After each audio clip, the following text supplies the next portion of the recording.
Ok. Je suis voilà. T'es prêt toi? Allez, c'est parti. Ah ouais, Bon. c'est bon. Bon, bienvenue donc dans notre un de nos premiers épisodes donc à méditer avec Ivan Chevalier. Donc merci déjà pour l'accueil. Merci à vous. Merci beaucoup. Donc pour la petite anecdote, nous on a travaillé rapidement ensemble. Chez moi quand je suis arrivé en BTM, je me suis garé. Et après 3-4 mois après, vous êtes Donc parti, toi tu es arrivé en 2020 puisque je suis parti janvier c'est ça. 2021. Ouais, c'est en septembre, c'est voilà. ça. Et ouais, vous êtes parti pendant Donc on s'est croisés, ouais. Ouais, c'est ça. Et on se retrouve. Exactement. Donc vous êtes parti, c'était pour vous installer du coup ici, Ouais. à Rennes. Exactement. Le projet, mais il maturait depuis. Donc je me suis installé. Donc 2021. Je suis arrivé chez Vincent Garlet en 2007. Donc petit bout ouais, de ça chemin, fait presque 13 ans, je crois. Parce que lui, il est ouvert quand, Vincent Garlet? 97. Ah ouais, d'accord. Il avait 21 ans. Ok, Très peu le font maintenant. Ça c'est. clairement. Ouais, c'est un exemple, hein, c'est un très bon exemple. J'ai appris dans cette maison, mais comme j'aurais, je pense, jamais appris, parce que je suis arrivé, on était peut-être 8-10 dans le labo. Je suis parti, on était une cinquantaine, donc j'ai connu la bricole en quelque sorte, j'ai connu l'évolution de l'entreprise, donc ça me sert au quotidien, mais vraiment. Parce que vous, quand vous êtes arrivé chez Monsieur Garlet, il y avait que la boutique Franklin. Exactement. Et le labo aussi, non? Le labo, donc moi j'ai fait mon jour d'essai dans le labo historique en quelque sorte qui était en centre-ville et j'ai commencé mon premier jour d'apprentissage dans le vrai labo agréable en tout cas grand labo qui était à la Chapelle-sur-Erdre. Ouais. C'était pour passer quel diplôme du coup là-bas?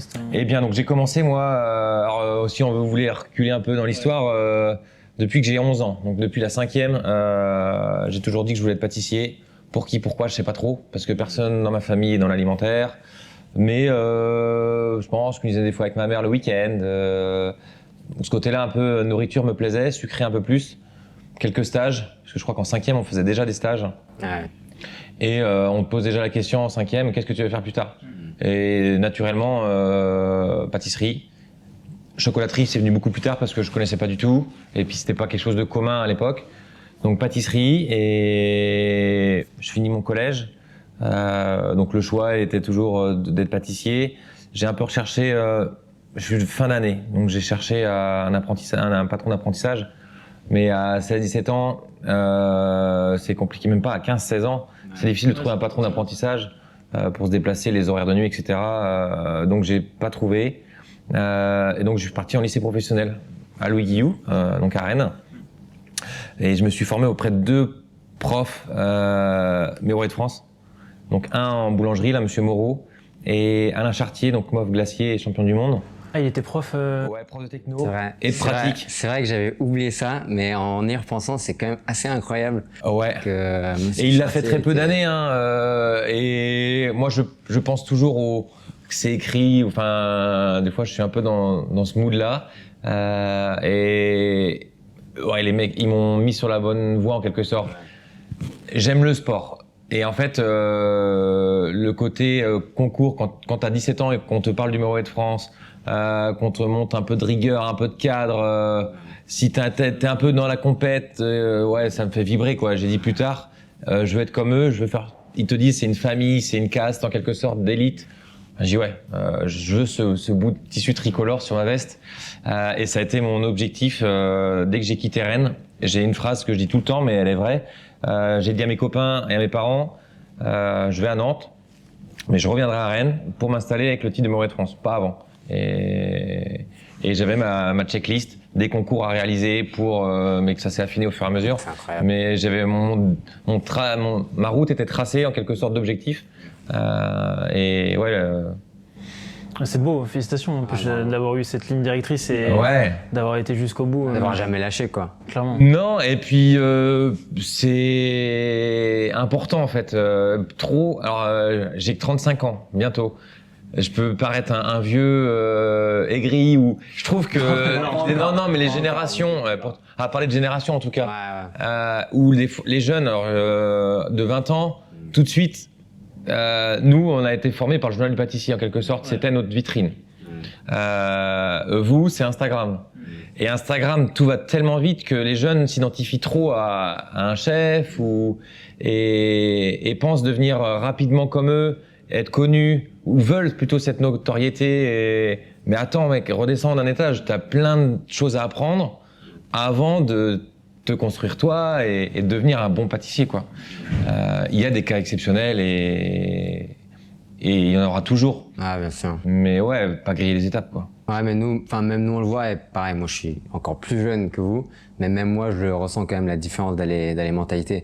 Mais je pense que c'est déjà les réseaux, etc., ça bouleverse un peu tout. Et justement, je voulais en revenir un peu à ce que vous disiez par rapport à l'école. Dès la 5e, on vous demandait qu'est-ce que vous voulez faire plus tard et tout. Et j'en parlais justement avec le chef l'autre jour. Maintenant, l'école, avant l'école, c'était un peu l'école de la vie. Déjà, maintenant, ça a un peu changé. Et surtout pour des gens comme nous qui sommes pâtissiers, on va dire, quel diplôme tu veux faire? Qu'est-ce que tu veux faire comme étude? À quelle école? Et on oublie en fait ce qu'il y a derrière. Moi, je sais très bien quand j'ai voulu faire, pareil, un lycée hôtelier, j'avais quand même des assez bonnes notes. Ma prof elle me disait, non, fais un bac S, tu te trompes, aller en bac pro et tout. Mais dans nos métiers, c'est pas du tout la vérité en fait. Faut travailler pour apprendre. Non, bien sûr. Et quand je recrute quelqu'un, en fait, il y a la tradition du CV, mais en fait, je m'en fous du CV.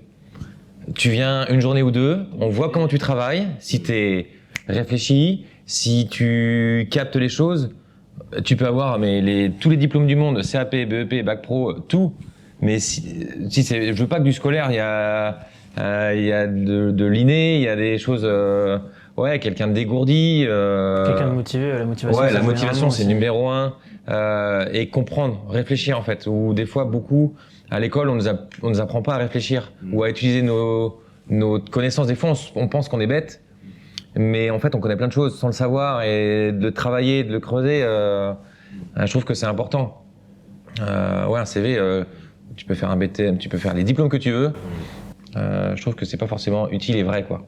La vérité du terrain, elle est au quotidien dans un labo pour notre métier, ouais. Et je voyais quand vous avez dit ça, que quand vous avez ouvert ici, vous recrutiez des apprentis forcément, et justement vous aviez dit que vous vouliez presque pas prendre un apprenti qui était de la région. Ouais. Parce que justement, un apprenti ou quelqu'un qui vient de plus loin, c'est déjà une preuve de motivation. Exactement.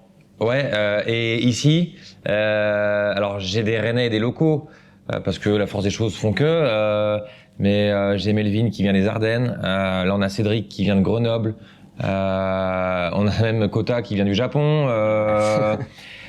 Je trouve que, alors c'est bien et pas bien, je trouve que quand je reçois un CV, ça me touche un peu, où je me dis la personne elle fait l'effort de envoyer un CV à quelqu'un qui est à l'autre bout de la France. Il se déplace des fois pour un essai d'une journée, je dis waouh, les sacrifices qu'ils font, enfin les sacrifices, ça peut être des sacrifices financiers, même s'ils repartent toujours avec des choses quand ils font une journée d'essai, mais je trouve que ça me touche en quelque sorte. Moi je l'ai fait, mais je suis allé qu'à Nantes, je suis pas allé bien loin.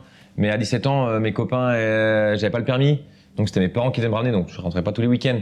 Donc des fois j'aime bien aussi de me retrouver dans la personne en face, quoi. Ouais, ça, il y a plus de résonance en tout cas.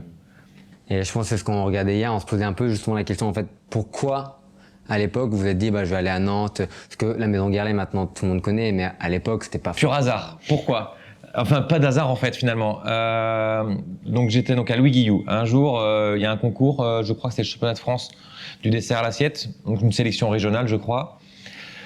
On arrivait en fin de BEP, donc il fallait trouver une suite. L'apprentissage, c'était obligatoire, et j'en parle donc à mon professeur qui était Alain Chartier. Je dis il me faudrait une entreprise pour l'année prochaine, vous pouvez pas me donner un coup de pouce, je veux quelque chose de bien. Et il me dit tiens, ça tombe bien, il y a Vincent Garlet dans le jury. Je te l'amène, tu te débrouilles avec lui, tu te présentes et tu te débrouilles. Donc je vais le voir, moi à 16 ans, je connaissais pas en fait. Il y avait Internet bien sûr, mais il y avait pas de site Internet pour lui, voilà. Je vais le voir, on discute 5 minutes, il me dit écoute, si t'as envie, tu viens faire un essai et puis et on voit. Et un samedi, mon père m'amène à Nantes, je fais un essai, je fais très peu de sucré.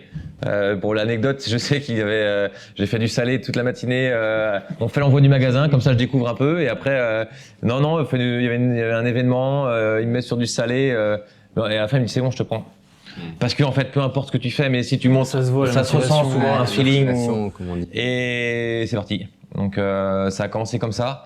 Il n'y avait pas d'internet, il n'avait pas de site internet. Donc moi je connaissais pas. Je dis à mes parents, je vais à Nantes chez Vincent Garlet. Un pur hasard, quoi, vraiment. Ouais, surtout que je suis pas de Rennes-Centre, je suis de la campagne un peu. Ouais, c'est pas le provincial qui monte à Paris, mais c'était un petit cap en tout cas. Ouais. Ouais, bien sûr. Et du coup, c'était partir à Nantes, du coup, et c'était pour faire. C'était quoi comme. Mention complémentaire pâtisserie, Ok.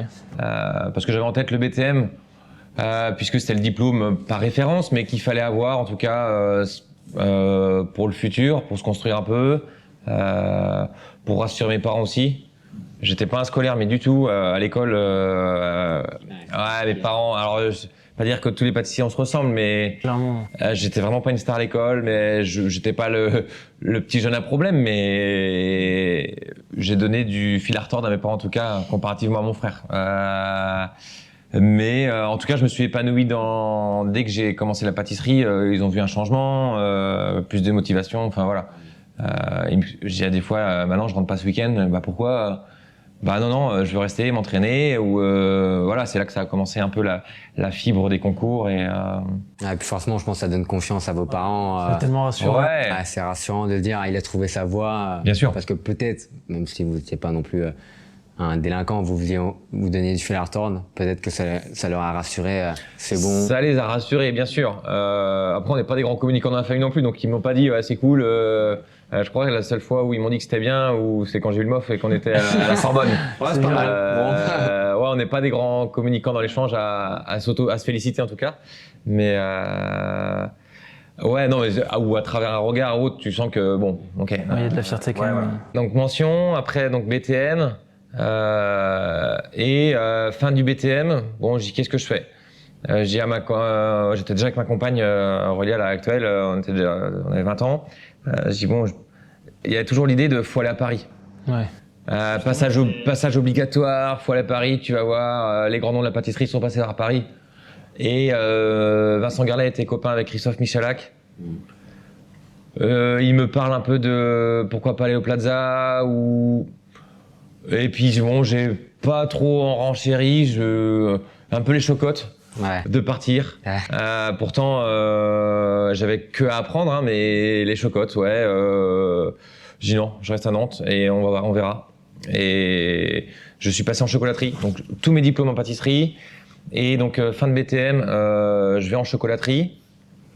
Et au bout de 6 mois, j'ai un naturel un peu à prendre, pas à m'imposer, mais à prendre un peu les devants ou quand je me sens à l'aise avec. Côté leadership un peu. Ouais, alors l'entreprise, je la connaissais déjà très bien puisque ça faisait 3 ans que j'y étais.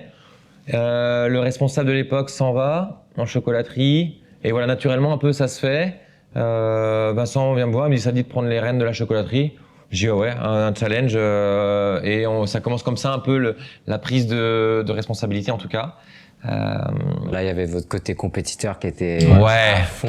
Ouais, surtout que dès le début, donc la mention complémentaire, donc on revient 3 ans en arrière, au début chez Vincent, on avait toujours des TP de cours où il fallait les préparer en soi. Je suis un peu chiant avec mes gars avec ça, où je les préparais dans le sens où je veux toujours l'esprit compète, je veux arriver en TP. Ouais, les gars, moi j'ai préparé. Hein. Je sais pas ce que vous avez fait. Pareil, bien sûr. Voilà, j'ai fait ça.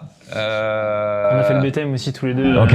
Et c'était le même principe. La petite guéguerre, t'as toujours. Vraiment. Tu veux un peu te confronter à tes collègues, il y a un peu de. Mais même si c'est un TP traiteur ou quoi. Peu importe. Peu importe, je voulais être. Ouais. On arrive là-bas et tout est cadré et tout. Sur ces moments de jeunesse, tu te rends pas compte que c'est bénéfique.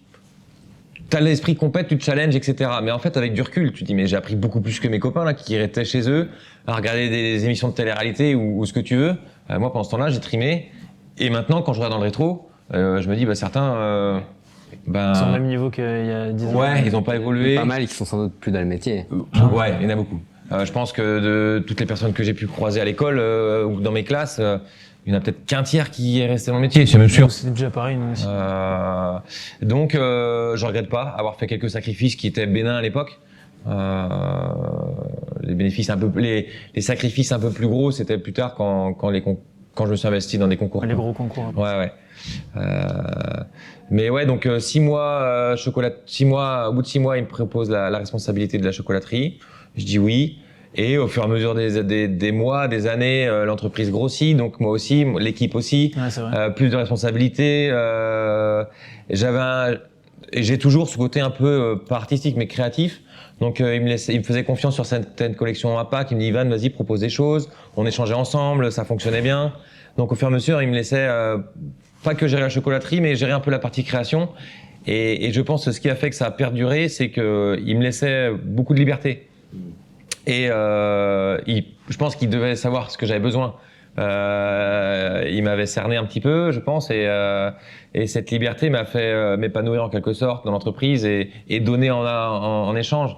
Et donc j'ai appris plein de choses, j'ai fait plein de choses. Enfin, il y avait vraiment il y avait Freddy aussi, je sais pas, toi tu le connais. Ouais, je connais très bien Freddy, c'est un homme de l'ombre. Ouais, mais c'est... Donc c'est le chef de labo de chez Vincent. Ok. Beaucoup de pâtissiers des fois dans les labos connaissent parce que si tu croises quelqu'un qui a travaillé chez Vincent Garlet, il parlera toujours de Freddy. C'est le MacGyver de la pâtisserie, il a pas de diplôme en pâtisserie ou alors en dessert de restaurant et je suis même pas sûr, mais c'est un cuisinier. C'est un cuisinier, mais il touche à tout. Créatif, débrouillard, intelligent, malin, tout. Il est encore là du coup? Ah ouais, on est arrivé le même jour chez Vincent, en Mais 2007. c'est marrant, des fois son côté cuisinier même ressort, hop, il y a une marmelade, une compotée qui arrive pas. Il n'y a pas de recette. Il arrive, hop, boum boum boum, hop, c'est nickel. Bon, Freddy. Voilà. Mais cette entreprise aussi a évolué, je pense, c'est sûr, grâce à Freddy. Non, un mec qu'il faut rencontrer un jour, ou en tout cas qui est d'une simplicité dingue. Mais je t'en ai parlé parce que, comme vous dites, à chaque personne avec qui je parle de la maison Garlet, je parle toujours de Freddy Potier. Et la personne en face rebondira, il s'est jamais fait, il s'est fâché avec personne. Donc c'est incroyable, honnêtement. Ouais, belle maison, mais voilà, donc les concours avancent. Je grandis avec toujours quand même cette idée de m'installer un jour. Et mon objectif, quand j'ai commencé un peu le métier ou quand je suis arrivé chez Vincent, ma petite checklist de concours à faire, qui était World Chocolate Master, Pascal Café. Donc Pascal Café, je crois que la première fois, j'ai dû le faire à 19 ans. Ah, vous avez fait plusieurs fois? Ouais, j'ai fait 2 fois. Ah, ça, j'avais pas vu ça. Ah, tu vois. Non, parce que donc première fois concours Serbotel Nantes. Je crois que je l'ai fait 2 fois aussi. Ouais. Mais en fait, apprenti, c'est différent. Tu fais un concours comme tu penses, voilà.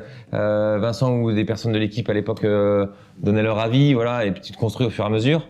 Donc j'ai fait 2 fois Serbotel. La deuxième fois m'a qualifié pour les World Chocolate Master. Ah d'accord. Il fallait passer par cette étape régionale. Je savais que j'étais qualifié pour les World Chocolate Master France, donc qui est un concours sur place. J'en avais jamais fait, donc je me suis dit Pascal Café peut être un bon. Donc à 19-20 ans, j'y allais, je fais le Pascal Café. Ça pour situer, c'était quoi? C'était 2011 Nous on avait vu 2012, il me semble, c'était la sélection France. Des World Chocolate Master? Ouais. 2012, finale 2013, ça c'est pour les World Chocolate Master. Donc ouais, je devais être 2011 à peu près pour le Pascal Café. Une tôle, mais trop bien. En fait, ça m'a formé. J'ai fait une pièce sur les machines de Lille, qui est les éléphants à Nantes là. Ouais, les éléphants. Ouais. Ça, j'ai pas vu celle-là. On a recherché. J'ai fait les archives, mais parce que même la pièce où vous avez gagné. Ouais, la photo, c'est complexe. C'est pas évident. Ouais, c'est un article de journal, je crois. La photo même sur votre podium, Instagram, on voit juste la moitié de la pièce. Ouais. Mais un concours unique. Ouais. Il fait super froid le matin, super chaud à la fin du concours, tu passes par plein d'émotions, les jurys sont devant toi, mais les gens, c'est comme, ils peuvent prendre un couteau, non mais attends, c'est mon couteau, je finis mon épreuve peut-être, tu vois. Et c'est unique, c'est autant les World Chocolate Master, c'est rien à voir, grandiose, du show, c'est la télé quoi, rien à voir. Ouais. Puis Café, il y a tellement de grands noms aussi qui l'ont fait et qui ont Non mais gagné. quand tu vois, ouais, vous êtes peut-être regardé. Clairement, Angelo, vraiment, il y a donc Julien, concours obligatoire. Julien Boutonnet, Stéphane Leroux, Angelo Musa, Quentin Bailly, Yvan Chevalier. Non mais Yvan Chevalier surtout. Je sais pas si je suis le dernier, s'il y en a eu d'autres après moi, après être titré, j'ai pas regardé ça, mais. Titré en tant que. Donc moi je l'ai gagné en 2013. 2014. Je sais pas si, donc ça fait 10 ans. Ouais, c'est ça.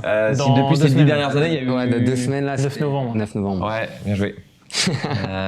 Mais ouais, pour ça, alors concours obligatoire, oui et non, parce que tu peux être un très bon pâtissier sans titre, sans quoi que ce soit. Moi, c'était une reconnaissance, une fierté pour moi et donc parce que j'avais ma checklist et il fallait le Pascal Café si tu voulais devenir MOF, parce que, enfin, si dans ma tête en tout cas, dans mon imaginaire, puisque eh bien quand tu voyais la liste des gagnants, ils sont tous devenus MOF. Tu te dis bon, je pense que Je pense que ça doit jouer aussi dans le regard aussi des meufs. Ils vous ont déjà vu faire un concours. Bien sûr, ça participe ça un aide. peu. Et je pense, toi, en tant que candidat, tu prends confiance en toi un peu plus. Et tu dis, bon, ok, je mets une cartouche de plus, une arme de plus pour pouvoir me présenter un jour au Volley de France. Puisque c'est un beau concours palier, j'ai réussi à travailler correctement, proprement, devant un public, devant des conditions particulières. Ouais, c'est bien pour s'armer en tout cas C'est un bel de entraînement. confiance. Ouais, tout à fait.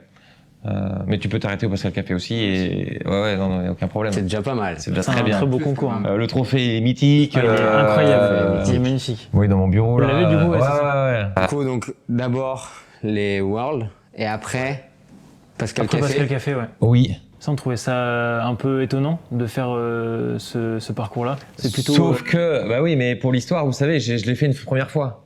Ah oui. À 20 ans. Ah, ok, d'accord. Ça, on avait pas. Et le timing, tout est allé super vite. Et pourquoi, en fait, ça, il y a des choses, cette année-là était hyper compliquée, donc c'était, on a dit en 2013. Pourquoi? C'est que, en 2013, je participe à un concours, mais télévisé. Qui serait le prochain Grand Petit. Ouais, qui sera le prochain Grand Petit? On allait en venir, hein, on allait en... C'était sur notre liste, on allait en parler. Et cette année-là, elle a été dure. Pourquoi? C'est que 2012, je me qualifie pour le World Chocolate Master. 2013, Vincent me dit, ouais, il y a un nouveau programme télé organisé par Christophe Michalak, Christophe Adam, Pierre Marcolini. Ça te tente? Je dis, bah, la télé, c'est pas mon truc, quoi. Allez, vas-y, tout, ça peut être cool. Donc, c'est même lui qui m'a, forcé, poussé à y aller. Oh, moi, j'étais pas chaud. Je dis, la télé, c'est pas pour moi, quoi. Et allez, on y va. Minot. Pas d'armes, pas assez armé, tu vois, j'y vais, on verra bien. Et c'est là, ouais, super expérience, très condensée parce que pendant 2 ou 3 mois, c'est le tournage, donc t'es presque pas au labo pendant ce temps-là. Ouais. Et rencontre de dingue. Bah ouais. Puisque quand tu regardes, encore une fois, dans le rétro de qui était là, Amaury Guichon, Yann Mengui qui a créé la Goutte d'Or, qui est maintenant, je sais pas de bêtises, à Martinique, voilà. Audrey Gelet qui est EHL. chef pâtissière à l'EHL à Lausanne. Sébastien Trudel. Sébastien Trudel, MOF. Volley de France. Camille Lecointre, qui a ouvert une boutique en Suisse, qui a fait dans des étoilés, pâtissiers, etc. Tu as une fille, Camille, chef Oui. pâtissière. Qui avait 19 ans à l'époque. Camille, ouais, la plus jeune du programme. J'ai plus son nom, je m'excuse. Elle est du côté de Lille, elle fait des très beaux produits. Donc, Brahim casting de dingue, quoi, en fait. Brahim aussi, Brahim. Ah ouais. Il avait marqué par une citation, je me souviens, type avec son maillot du Barça là. Ça, c'était marqué. Ça vous parle? Tu es dans le lit et Oui, après, exactement. Regardez hier avec soir. la On va regarder hier soir. Non, c'est mythique. Parce- Non, expérience enrichissante parce que tu vas dans des j'ai eu le, je sais pas si c'est un regret un jour que j'aurai à me dire j'ai fait qu'une seule entreprise, etc. Mais là, en 2 mois, j'ai été dans plein d'endroits différents. J'ai vu, donc on a été chez Claire Etzler, Nicolas Bernardet, plein d'endroits. Et hyper enrichissant. ouais. Le résultat, je le mérite, 4e, je crois. Ouais, ça. Amaury fait 3e, ouais. Ça me va, parce que je savais que j'étais pas armé pour. J'étais plus en chocolaterie en plus depuis 1 an ou 2. Mais expérience dingue, et puis des amitiés avec Amaury, on a créé des bons liens, Yann aussi, donc Puis même quand vous dites maintenant avec le recul, parce qu'à l'époque c'était la première saison et tout, avec le recul, c'était incroyable. Moi je regardais ça, je me rappelle, j'avais, je sais pas, c'était quoi, en 2013 on a dit? 2014-2015. 2014. Ouais, c'est sorti plus Quand tard. j'avais 14 ans, je me rendais même pas compte. Je connaissais, j'ai toujours été dans la patrie, donc je connaissais un peu, mais je connaissais pas les noms, je connaissais personne. Bien sûr. Je connaissais Michalak, forcément, je connaissais Le Christophe jury, Adam, oui, on connaissait, mais- Marcolini. Mais maintenant, avec le recul, on regarde et dit, la vache, c'est du lourd, quoi. Ouais, non, gros cast. Enfin, et là, il faudrait faire des chèques pour aligner. Non, je rigole, Ouais, c'est mais clair. Amaury se déplace pas comme ça pour faire une émission sur France 2. Et puis même, c'est marrant, on regardait hier, et un truc qui me fait beaucoup rire, et je pense que ça montre un peu comment le métier a évolué. Il y avait justement Amaury Guichon qui avait fait une chantilly avec de la mascarpone dedans. Ouais. Et ils goûtent, le jury et tout, et ils sont choqués. Mais alors, incroyable. Et Michalak, il se prend une claque, quoi. Là, on parle de Christophe Michalak, quoi. Alors, c'est pas, à l'époque, c'était Christophe Michalak, quoi. Et là, il se prend une claque et tout, et il demande à Amaury Guichon, bah, Qu'est-ce que justement, t'as mis dedans, qu'est-ce ouais. que t'as mis dedans, et incroyable. Et maintenant, c'est devenu la norme, en C'est fait. ça, et même une gélatine, une chantilly collée. Ouais. Tu vois, avant, on faisait une chantilly, c'était de la crème, 10% de sucre, pas plus, tu vois. Monter, et puis voilà. Et on avait même fait, moi c'était Yann, je crois, qui me dit, ouais, je dis, putain, elle a une belle texture aussi ta chantilly. Il me dit, c'est quoi? Je dis, c'est quoi? De la crème? Je dis, non, il n'y a pas que ça. Il me dit, ouais, bon, je mets un peu de gélatine, juste ce qu'il faut, mais comme ça, j'ai une texture quand je poche et tout. Ouais, ça vous parle, ça aussi? Ah, ouais, clairement, très ouais. bien, ouais, très bien. Et donc t'apprends, tu vois, même moi, j'ai appris plein de choses en peu de temps. Et vous, à votre âge, j'aurais kiffé avoir cette type d'émission. Alors nous, il y avait Moi, j'adorais. Clairement. J'adorais. J'étais trop bien. Oui Chef, moi ça s'appelait Cyril Lignac. Première Ouais, je émission vois de aussi. télé, un Ouais, peu je de vois très pâtisserie, cuisine. C'est un peu ça qui m'a donné envie d'aller vers ça quand même. Mais et puis maintenant t'as tout à portée de main, donc c'est complètement différent. Mais Ouais, c'est très différent. Mais c'est trop drôle du coup de retomber dessus. J'étais retombé sur cette émission il y a 2 ans, un truc comme ça. Et je m'étais pas rendu compte qu'il y avait autant de personnes qui sont connues maintenant. ouais. Et c'est trop drôle de Jérémy revoir ces Ruinel qui images-là. a créé la fabrique Givré, Oui, mais oui, c'est qui est vrai. une entreprise de dingue. Après, il y et avait plein la d'autres. saison 2, il y avait Adrien Léandre. Bozolo et tout. Léandre. Ouais. Donc non, c'est cool. C'était une trop belle émission. Une belle émission tremplin en tout cas, je trouve. Donc ouais, année 2013, février, mars, avril, l'émission France 2. L'émission se termine. Objectif, salon de chocolat. Donc salon de chocolat, c'est la semaine prochaine chez nous là, par exemple, donc 30 novembre à peu près. Finale des World Chocolate Masters. Donc en fait, je me suis dit putain, je fais une émission de télé et alors que je serais bien mieux dans mon labo à m'entraîner et à préparer mon concours et ce qui a pas, je me suis pas trompé. Hein. Je sais que je suis arrivé à la finale, je représentais la France, donc grosse Grosse pression. quand même. J'avais 23 ans, 24 ans, donc pas armé non plus pour subir une pression comme ça. Quand t'es pâtissier, tu sais faire des gâteaux dans un labo, mais face à un public, face à des jurys avec une dimension internationale, c'est différent. Ouais, pas prêt. Je fais une très belle pièce. J'étais bien entouré. Là, avec Jérôme de Oliveira, Guillaume Mabillot. C'était les premières fois aussi où j'osais, je démarchais, je rencontrais d'autres chefs, où d'autres chefs étaient ok pour me rendre service et m'accompagner en tout cas dans ce concours. Après, l'objectif c'était pas d'être faites-moi ma pièce. C'était à chaque fois voilà, orientez-moi. Est-ce qu'il y a besoin comment vous ressentez les choses vis-à-vis du travail que je fais? Et c'est ce que je conseille toujours. C'est jamais de dessiner la pièce pour quelqu'un et dire tu fais ça et t'en démords pas, faut que ce soit comme ça. Donc on est en 2013. Donc le concours finale, belle pièce qui a marqué certains. Franchement, mais elle la a pièce elle est marqué- tombée. Marqué certains, je pense que ça en a marqué pas mal.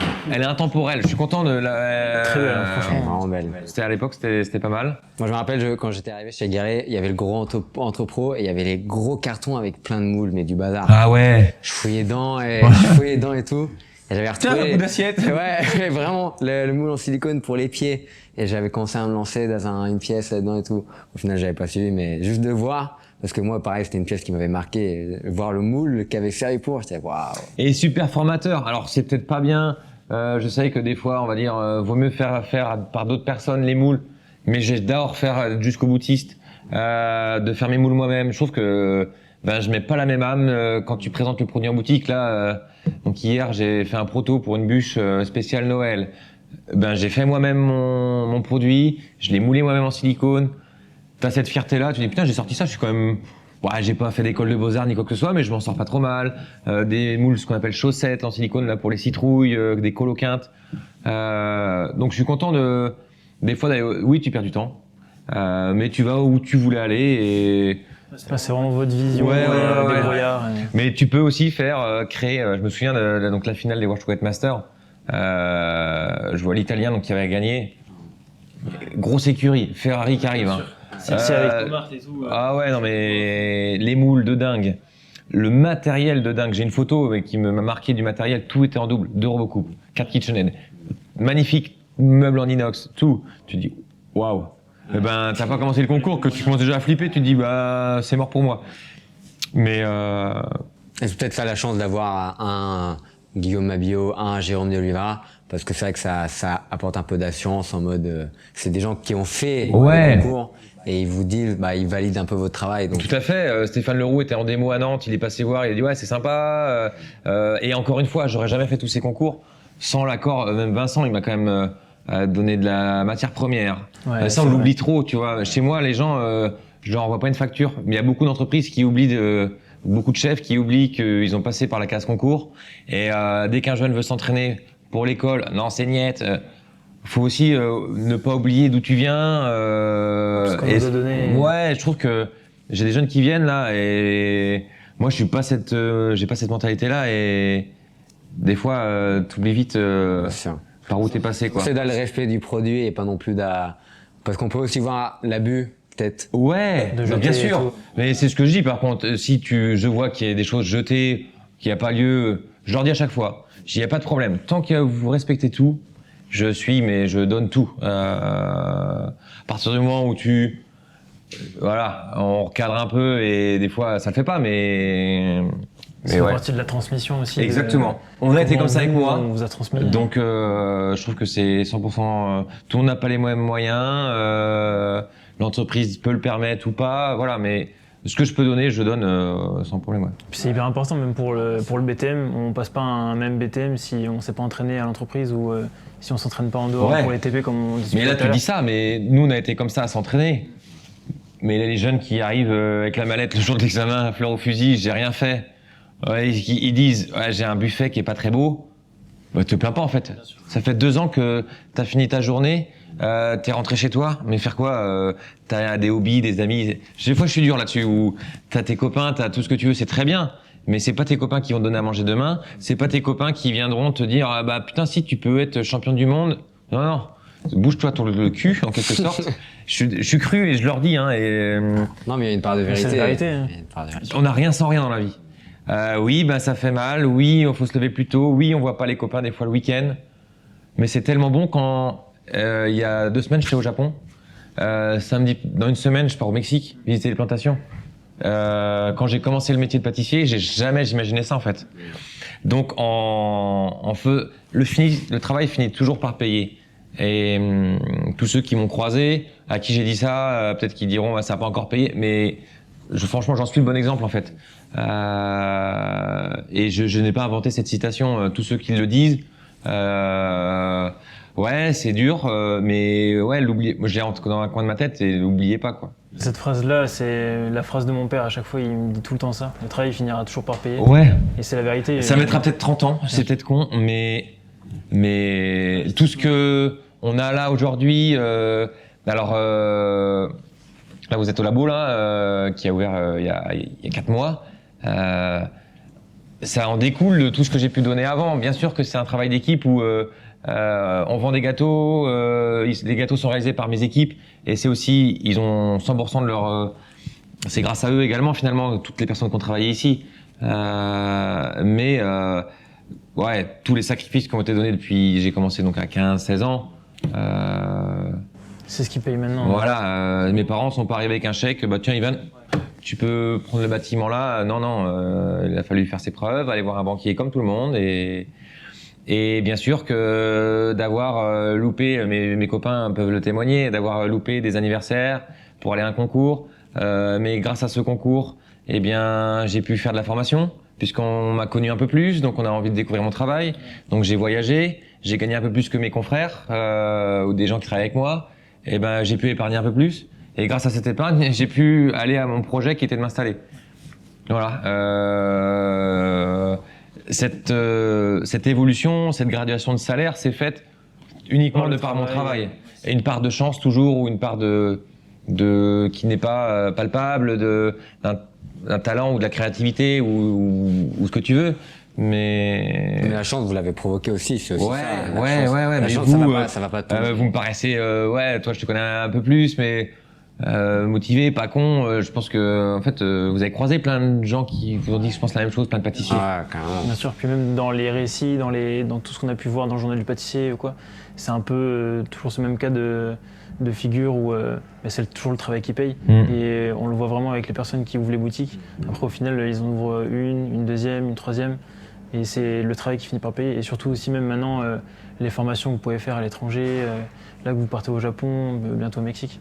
Tout ça, c'est tellement une réussite maintenant. Et c'est rémunérateur, mine de rien. Et en fait, des fois, tu te dis, mais non, c'est quand même pas à ce prix-là. Bah, ça peut être un salaire mensuel en une journée, quoi, sans problème.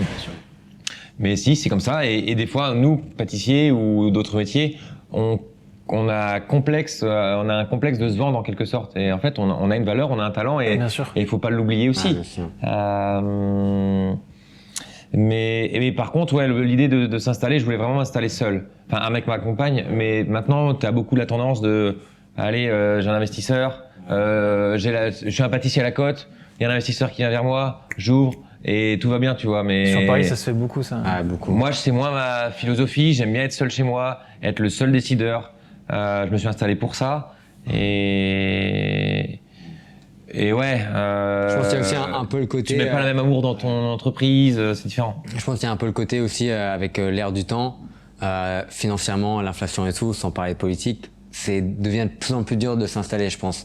Et comme vous en avez parlé tout à l'heure, Monsieur Gary qui s'est installé à 21 ans, c'est exceptionnel. Personne ne le ferait. Mais ouais. je sais pas si actuellement. Ça serait possible de Ouais, le faire. c'est. Non, et j'ai envie de dire, c'est pas grave. Ouais. Enfin, c'est pas grave. Attendez, oui, vous pouvez peut-être acheter un appart parce que c'est peut-être plus possible à votre âge ou pas, mais attends un peu. T'en as beaucoup à 20, 25 ans. Ouais, je veux m'installer là. Allez, Ouais. arme-toi de bagages et t'ouvriras ta petite pâtisserie. Tu commenceras petit. On a commencé petit avec une boutique. On était 3 pâtissiers. Mais prends le temps, ouais, tout coûte cher. Et j'ai envie, alors c'est pas pour décourager, vous décourager ou décourager les jeunes. Je trouve qu'il faut quand même bien réfléchir avant de s'installer, puisque tu peux avoir une super place dans une belle maison, en ayant plein de liberté. Pas toutes les contraintes d'un chef d'entreprise. Je me plains pas du tout. Je suis content, mais c'est dur. Quand je dis c'est dur, les gars peuvent en témoigner, où je suis quelqu'un qui aime être au labo, qui aime, je suis là vers 6h le matin, je pars et la plupart du temps c'est 21h. Je suis pas là pour me plaindre et je l'ai voulu et c'est super jouissif de se dire tu crées de l'emploi, le matin il y a plein de voitures sur ton parking, c'est ton personnel, c'est cool. Je suis super content quand un de mes gars me dit ouais j'achète un appart ou une maison. Ouais. Il l'a pas volé, il a contribué à avoir son salaire, il le mérite grandement. Mais tu te dis, tu crées de l'économie dans une petite ville. Ça, c'est vraiment, je pense que je l'ai fait pour ça. Ça, c'est une fierté. Mais pour en revenir à ce que, c'est voilà, on peut ne pas s'installer Et s'épanouir. et s'épanouir. On peut très bien gagner sa vie en étant pâtissier dans une belle place. Après, on peut prendre des parts dans une maison. Vous voyez, il y a plein de possibilités sans avoir les emmerdes en soi. Et vivre une vie de famille peut-être différente que quand tu es installé. Parce que moi, demain, là, ok, donc on a 2 boutiques, mais j'en fais quoi après? J'ai pas encore d'enfants. Demain, j'ai peut-être des enfants, peut-être qu'ils vont pas être pâtissiers. Mais à 60 ans, avec un titre, qui rachètera une boutique estampillée Méroé de France? Ben, un Méroé de France, peut-être. Un financier, mais je sais même pas. Donc, faut faire attention tu vois. Vous essayez de réfléchir sur le long terme, je pense. Ouais, alors des fois tu réfléchis de façon instinctive comme ça, tu dis ouais j'ouvre une boutique, là le labo, l'opportunité s'est présentée d'avoir un beau lieu comme ça, puis tu y vas. Mais ouais, faut bien réfléchir, bien se poser, dire est-ce que j'ai vraiment envie de... Tu peux faire plein de choses en fait, sans t'installer et être épanoui tout autant en fait. Bien sûr. On le voit avec, par exemple, notre chef Maxime Frédéric, du coup, il est hyper épanoui, il crée sa gamme du coup au Cheval Blanc et à côté avec Louis Vuitton. Et d'ailleurs maintenant il va ouvrir sa boutique Voilà, plein cœur. il a une liberté complète. Il a déjà une grande liberté déjà au sein de Cheval Blanc et tout, donc en soi on peut être épanoui. Il est mis en avant, on dit pas, on dit la pâtisserie de Louis Vuitton. Non, en fait. Non, on parle beaucoup de Maxime. On dit Maxime Frédéric. C'est Maxime Frédéric. On disait. Le Café Louis Vuitton by Maxime Frédéric. Christophe Michalak, au début, on disait pas forcément le Plaza Athénée, c'était Christophe Michalak. Donc c'est bien, c'est cool. Après, certains ont voulu s'émanciper et s'installer. Mais je trouve que Julien Alvarez, dans une super maison, Oui, la c'est vrai, durée, ouais. il fait du boulot top. Étienne Leroy, Maison Le Nôtre. Tu peux être un très grand pâtissier sans être installé. Ouais, et puis Il y a comme pas de dit, chemin parfait. ça vient avec plein de contraintes, je pense. Enfin, vous avez dû vous en rendre compte quand vous êtes arrivé ici, parce que même si vous aviez beaucoup de responsabilités dans la maison Garlet, je pense qu'en s'installant, vous avez dû. Bien sûr. Et des problématiques qui sont loin du métier de pâtissier. Que ce soit des matières premières, non même pas, mais des problématiques que tu t'installes, t'as les bâtiments de France qui te disent en fait non, la couleur que vous avez choisie ça va pas. Toi, tu te fais des nœuds à la tête alors que t'as pas encore commencé à ouvrir. On te dit non, ça, rien ne va. Toute la paperasse. Moi, tu dis non, mais moi je vais ouvrir pour faire des gâteaux, laissez-moi tranquille. Mais non, faut déjà passer par toute la case administrative et administration. Donc non, et ce que je disais tout à l'heure, quand t'es pâtissier, tu fais ton planning de la journée, tu fais ta prod, généralement t'arrives à la respecter. Mais bien souvent, moi, je me fais une liste le lundi ou quotidienne, mais j'arrive le soir, je rentre, je dis mais en fait, j'ai rien fait de ce qui était prévu parce que il y avait une ampoule à changer, parce que il y a quelqu'un qui est absent et du coup il a fallu pallier à ça. Plein de merde. Donc tu reportes. Mais c'est jouissif, c'est cool parce que tu te sens vivant, tu te sens utile. Mais c'est éreintant et fatigant. Mais c'est pas un métier où on s'ennuie. C'est pas un métier où on s'ennuie. On peut s'ennuyer. Je pense si tu proposes des mauvais produits, des mauvaises matières premières, tu t'es pas cool avec tes équipes, tu peux t'ennuyer parce que t'as pas de clients. Nous, ça se passe bien depuis qu'on a ouvert. Donc ça fait 3 ans. On est déjà 30 dans l'entreprise, boutique, tout compris. Donc ça va même trop vite. C'est naturel. J'ai pas appuyé sur un bouton pour dire il faut qu'on vende autant de gâteaux, autant de chocolat, mais entre Rennes, la première boutique, l'export, qui notamment au Japon, on exporte beaucoup. Du coup, quand vous exportez chez qui reçoit là-bas Quand on dit on exporte à l'autre bout du monde, ce qui s'est passé, c'est donc 1 mois ou 2 avant d'ouvrir, on m'a contacté pour savoir si j'étais intéressé pour vendre mes chocolats au Japon. J'ai dit attendez, j'ai pas encore ouvert, vous avez pas encore goûté mes produits. Et non mais je veux vous rencontrer, voilà. Donc je rencontre la personne qui s'appelle Junko et le challenge quand on me dit on se rencontre et à la fin du rendez-vous tu te dis tes produits potentiellement ils peuvent aller à l'autre bout du monde et dans un pays qui a une autre culture, même si on connaît les attaches entre le Japon et la France en termes de gastronomie, etc. Je dis waouh, ça peut être un beau challenge. Et je dis ouais, on n'a pas encore ouvert, mais j'ai dit oui.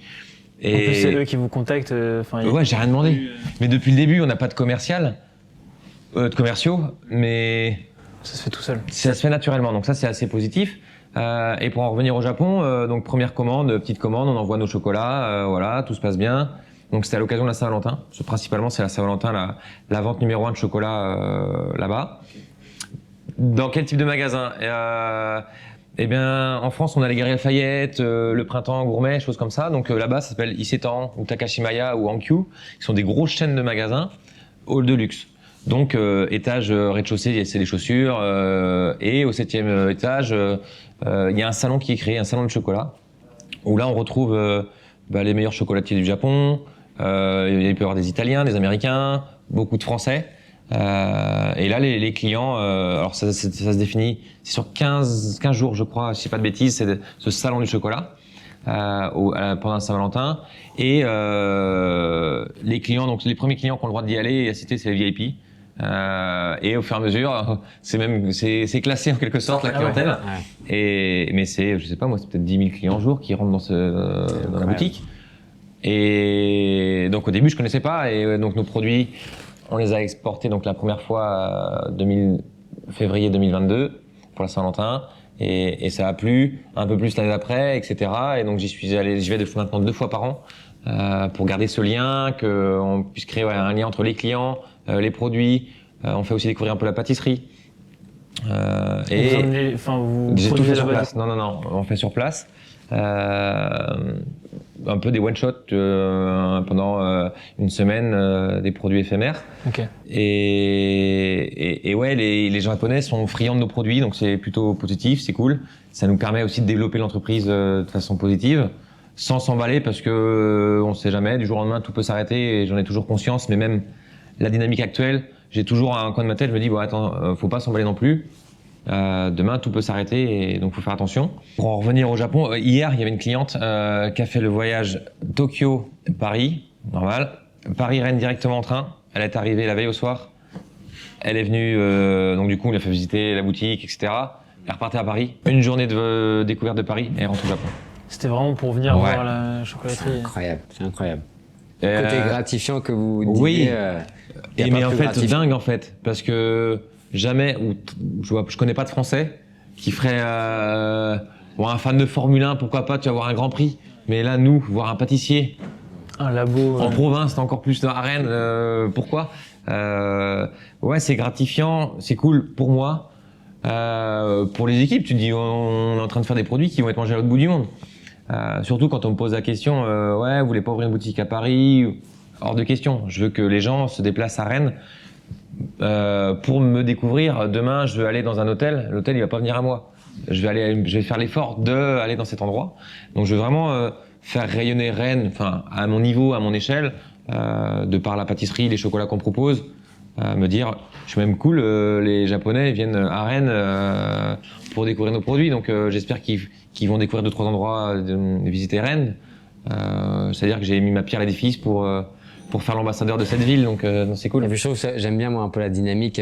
On connaît tous un peu des grands pâtissiers partout en France qui sont installés dans une ville et la ville ne leur appartient pas, mais leur image de l'entreprise et l'image de la ville, ouais, pour nous. Moi, je pense à Lille, je pense à Contamai, je pense à Annecy, je pense à Rigolo, à Agnolet, à Nantes, Monsieur Garlet. Ouais, on fait une carte de France où en fait, t'as pas besoin de marquer les villes, tu dis le nom du pâtissier. Vincent Vallée, les Sables d'Olonne, non, bien sûr.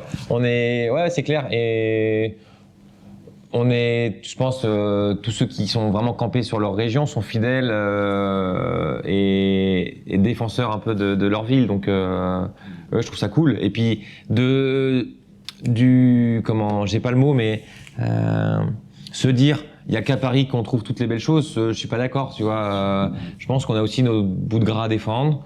Nous en pâtisserie, il y a plein de cuisiniers qui font des choses top. On a un voisin Moff traiteur. Nous à Rennes, quand t'es dans notre rue, c'est la rue où tu peux avoir un super fromage et des boulanges et donc nous on propose de la pâtisserie, du chocolat, un Moff traiteur. Enfin, il y a vraiment t'es tranquille, tu viens juste avec ton caddie et tu restes dans la rue, ouais.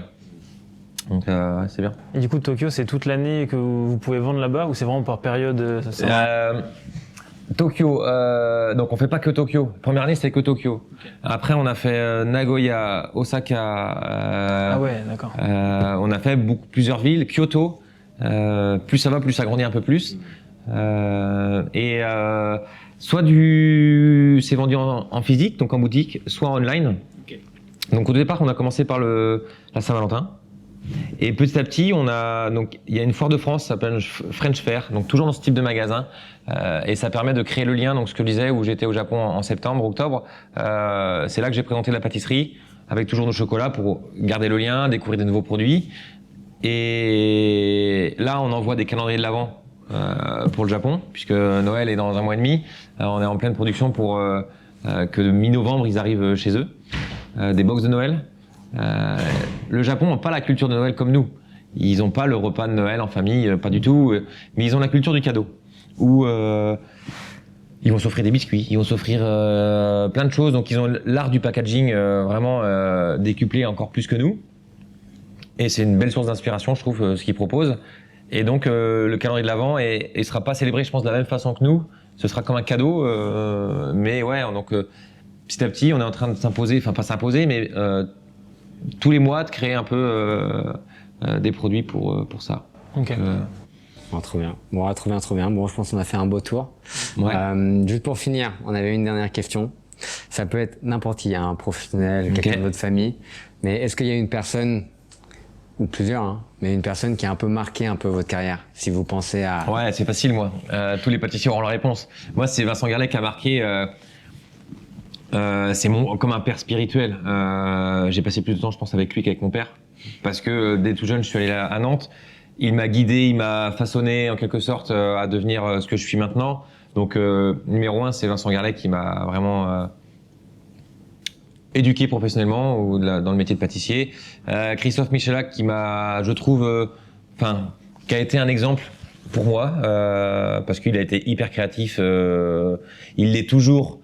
Mais les années Plaza, j'avais 20 ans. Il y avait que lui. Donc c'est vraiment lui le numéro 1 en termes d'inspiration de l'époque en tout cas. Mais après, je suis pas quelqu'un à vivre sur pas le passé ou à être focus sur une personne. Je veux vraiment me détacher des fois de ça ou de ce qu'on peut voir pour créer ma propre identité, mes propres produits. Et après, je peux m'inspirer et je le dis souvent, Alain Ducasse, il dit une super phrase. Et je crois que cette vidéo-là, je l'ai envoyée à tous les gars au labo. Cette phrase, elle était dans une interview où il dit on met pas plus de temps à bien faire qu'à mal faire. Donc c'est juste une faiblesse de l'esprit et cette phrase-là, donc je Prendre des le répète, raccourcis. ouais. Mais c'est vrai en plus, tu es en train de décorer ton gâteau, tu vas mettre le même temps à mettre une pâte sucrée, j'ai une bêtise, dessus en décor. Mais si tu la mets pas bien comme il faut, ton gâteau il va être moche. Donc et je trouve que cette phrase, elle a beaucoup de résonance. Elle parle beaucoup aux gars. Enfin, ça a marqué. C'est le petit code qu'on se dit des fois quand on décore, qu'on est en plein envoi et le décor il est pas comme d'habitude. Je dis mais tu te souviens que ah ouais putain on met pas plus de temps là. Et voilà, et des fois c'est des petits trucs comme ça qui peuvent me marquer et que je garde. Mais en tout cas ouais, Vincent Garlet numéro 1, Christophe Michalak et puis j'aime beaucoup Quentin, Jérôme d'Oliviera qui sont créatifs aussi, ils ont 5 ans de plus que moi, enfin on est presque la même génération. Et ça justement, j'adore cette génération-là parce que vous avez un peu les mêmes, enfin pas les mêmes boutiques, mais un peu les mêmes parcours. Et du coup, vous êtes installés chacun dans votre, région, dans la ville. Et c'est un peu les boutiques où il y a les chocolats, les pâtisseries. Et du coup, enfin pour nous, c'est trop bien de pouvoir avoir ces boutiques-là. C'est un fil Il y conducteur. a tellement d'inspiration et tellement de choses à voir. Et c'est un exemple quoi, vraiment de Non, c'est cool. Enfin, je suis content de me dire, on peut être un exemple comme certains, on peut être exemple pour moi. J'ai du mal à l'accepter parce que c'est tôt. c'est peut-être tôt, ouais. J'ai pas assez de cheveux blancs, je suis pas assez dans mon bureau, je suis un peu trop dans le labo peut-être. Pas assez gris encore. Ouais, je suis peut-être pas. Ouais, voilà. J'aime encore un peu mon métier, j'aime encore un peu les gens, j'aime les contraintes. Mais c'est bien. Après, si on peut être pas fer de lance, mais élément motivateur pour des jeunes de demain, ouais, c'est cool. Tant mieux. Ah ouais. Ouais, bon, trop bien. Bon, merci encore. Merci à vous les gars. Merci beaucoup pour cet échange. Ouais, bon, on va faire peut-être un petit tour de la vitrine. Ouais, je peux vous Pour montrer un voir peu la boutique. Et la chance qu'on a, c'est qu'on est en campagne.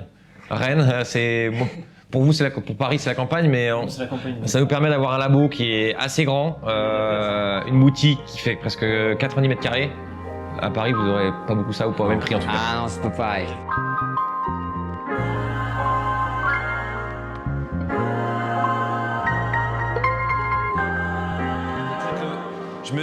Plus ça va, je disais, plus tu vieillis, plus tu sais un peu ce que tu veux faire. Peut-être tu me disais, est-ce que tu as un exemple où...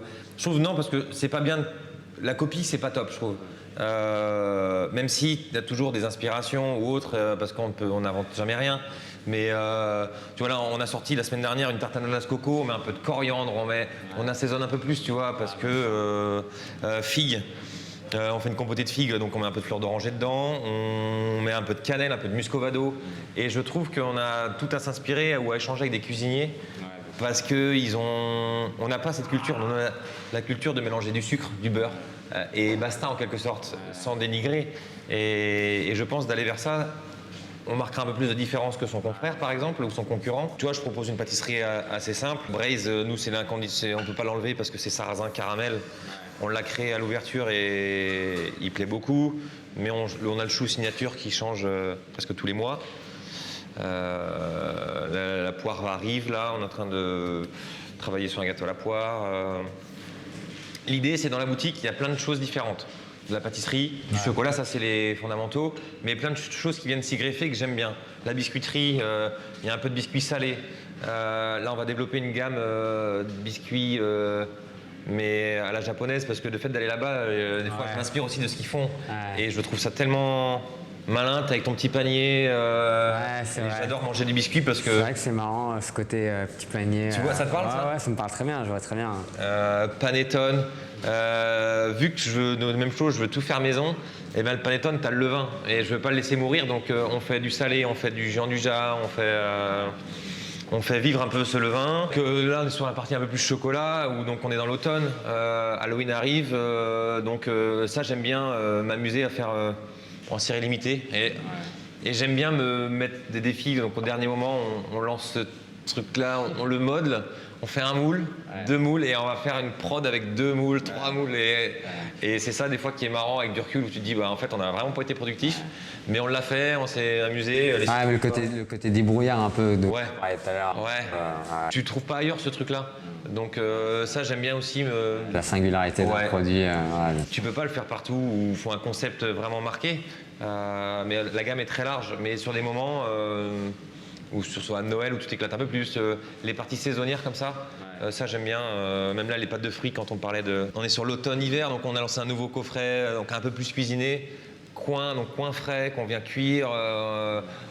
Je vais pas dire que j'essaie d'être jusqu'au boutiste, mais un petit peu quand même. Je n'ai pas la facilité d'acheter une purée de coin sucrée peut-être à 20 ou 30%, je vois pas l'intérêt. Donc j'achète des coins, je les cuis, oui ça met plus de temps. Et bah tant pis en fait, ça je fais attention à ça. On fait coin vanille, orange épice, tu vois on essaye d'un peu de... Même si on est en campagne, non en Rennes, même si on est en province, à Paris ça choque pas du tout, mais on essaye d'amener un peu de ce que tu disais, de la singularité, de l'originalité et de proposer. Vincent Garlet m'a toujours dit un truc, tu vendras toujours de la confiture ou de la pâte de fruits ou autre, mais qui ne trouveront pas dans le commerce. Oui, ils font de la fraise, confiture de fraise bonne maman dans les grandes surfaces. En revanche, toi, tu vas pas faire fraise, tu vas faire fraise vanille ou fraise avec de la rhubarbe ou fraise, tu vois ce que je veux dire. Et ils viendront acheter une confiture quand même chez toi. Et j'aime bien cette logique-là et d'avoir plein de produits différents. Eh ben, je me dis que le mardi, ils vont peut-être prendre une part de flan. Le mercredi, ils prendront peut-être des biscuits. Et tu as une boutique vivante en fait. En fait, avant, tu avais toujours les grosses périodes de l'année. On dit ouais, c'est Noël, c'est Pâques. Mais je trouve qu'on peut vraiment toute l'année avoir des choses. Donc janvier, tu as la galette. Février, tu as un Saint-Valentin. Après, tu prépares Pâques. Les communions, les baptêmes, les mariages, la fin des écoles. Pour moi, pour les équipes, que ce soit quand on crée des nouveaux gâteaux ou des nouveaux produits en chocolaterie. Mais c'est tellement plus stimulant que de faire du 1er janvier au 31 décembre les mêmes gâteaux. Pas prendre de plaisir. Et ce que je disais tout à l'heure, ouais, c'est chiant des fois dans le sens où là, les premiers ananas Victoria arrivent. J'en ai pris donc la semaine dernière. J'arrive dans le labo, je dis bon les gars, demain on lance un nouveau gâteau. Et ils me regardent, ils me disent putain Ivan, recommence pas. Et en fait, avec du recul, on est tous contents d'avoir ce produit-là. Et alors le but, c'est pas de faire des heures, c'est pas non plus. Je suis un pâtissier où je veux un cadre, donc le cadre de travail, on l'a, c'est lumineux, c'est nouveau, c'est propre, on est bien équipé. Les chocolatiers travaillent du lundi au jeudi, donc ils travaillent sur 4 jours. Donc ils ont vendredi, samedi, dimanche de week-end. Donc ça, si je peux amener du confort, les pâtissiers maintenant on essaye c'est plus délicat parce qu'on a le travail du week-end qui est important. En revanche, on essaye là de petit à petit, vu qu'on staffe encore un peu plus, de temps en temps d'avoir samedi, dimanche, lundi. Je pense qu'il faut aussi penser, on dit toujours le confort dans le travail ou le confort de vie, mais il est important si tu veux fidéliser l'équipe. Moi, la plupart, ils sont là depuis l'ouverture. Celle-là, la plus claire. Ça, c'est quoi ça? Ouais, Je peux? Coin, ouais, vas-y. Coin, vanille. J'ai appris la pâte de fruits avec le MOF. Ouais. Parce que ils nous ont demandé en demi-finale du MOF de faire. C'est ça? Ouais. C'est quoi? Vraiment bon. Vraiment. Ok. Au niveau de la texture, je trouve c'est. La texture est Parce que comme vous dites, des fois, les pâtes de fruits, c'est. Ou alors ça peut être de la gelée, tu sais, si tu fais à la passion, ça peut être de l'eau gélifiée en quelque sorte. J'ai appris, j'aime beaucoup transmettre ça, les pâtes de fruits, parce que c'est très technologique. Et j'aime bien la techno dans le métier. Et tu vois, par exemple, pour l'orange, on vient blanchir des oranges pour retexturer la purée, qu'elle soit pas juste lisse. Ah, ok. Le côté un peu le côté un peu singulier d'avoir un peu des différents. Ouais, faut de la fibre en fait. Je trouve que du coup, on met pas trop de pectine dedans. Oui, une pâte de fruits, ça doit être sucré, c'est sucré. Mais je trouve qu'il n'y a pas de fruits et pas de fruits. Tu sens les épices là? Ah, c'est super bon. Ouais, c'est vraiment bon. Je pense qu'il y a des bons pâtissiers dans toutes les villes et il faut pas les dénigrer quoi. Ouais, partout en France, je pense que c'est aussi la force de la France. Ouais. Une telle richesse gastronomique que tu peux aller dans n'importe quelle ville et tu vas trouver un super restaurant, un super pâtissier. Et avant, les pâtissiers, en fait, je pense qu'ils restaient à Paris. Ouais. Maintenant, ils se forment à Paris et ils rentrent dans leur ville. Et là, ils explosent parce qu'ils proposent tout ce qu'ils ont appris en un condensé de savoir en peu de temps. Et ça, c'est bien. Faut pas faire pour suivre une tendance où faut vraiment que ça vienne de tes tripes. Si tu veux t'installer, tu te dis ouais, je vais m'installer dans telle ville parce que faut aussi une histoire, je trouve. Parce que moi, à Rennes, c'était une évidence. Et ça m'a aidé quand on a ouvert. Il y avait la queue, j'ai passé l'ouverture. Beaucoup de personnes m'ont dit du métier. Ouais, on me l'a dit la semaine dernière. Non, un client m'a dit j'ai halluciné. Pourquoi il y avait une queue énorme à votre ouverture? Pourquoi? J'en sais rien.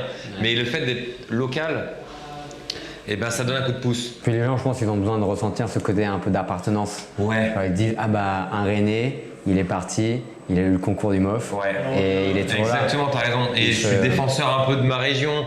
Je fais attention.